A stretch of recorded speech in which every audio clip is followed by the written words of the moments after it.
ଧନତେରାସରେ ଦିନ ସାରାର ଅପେକ୍ଷା ପରେ ରାତିରେ ଆମେ ବାହାରି ଗଲୁ କିଛି ସପିଂ କରିବାକୁ।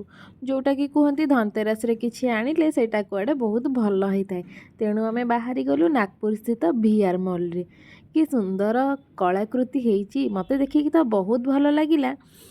ତାପରେ ମୁଁ କ'ଣ ଆଣିବି, ସିଏ ନେଇ ଆସିଲେ ତାଙ୍କର ଗୋଟେ ଟାଇଟନ୍ର ଘଣ୍ଟା। ତାପରେ ମୋତେ ଆଣି ପହଞ୍ଚେଇଲେ ଏଇ ରୂପା ମୁଦି ପାଖରେ।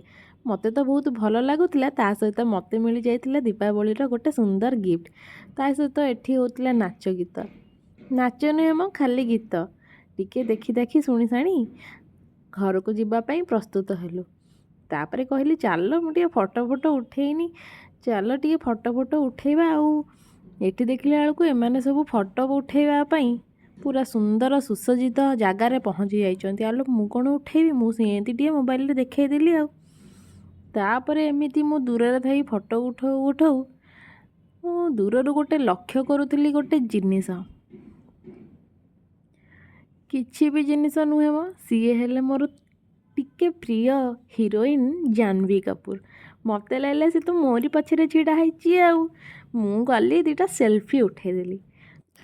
ତାପରେ ଆଉ କ'ଣ, ସିଏ ତ ଖାଲି ମୋତେ କହୁଛନ୍ତି ଚାଲ ଚାଲ ଚାଲ ଘରକୁ ଚାଲ ଆଉ।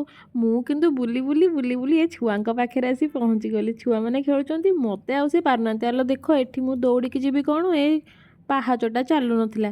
ସେ ଭାଇ ଆସି ସଜାଡ଼ି ଦେଲେ, ତଥାପି ସିଏ ମୋତେ ଧରିକି ନେଇ ଆଇଲେ ଘରକୁ ଚାଲ।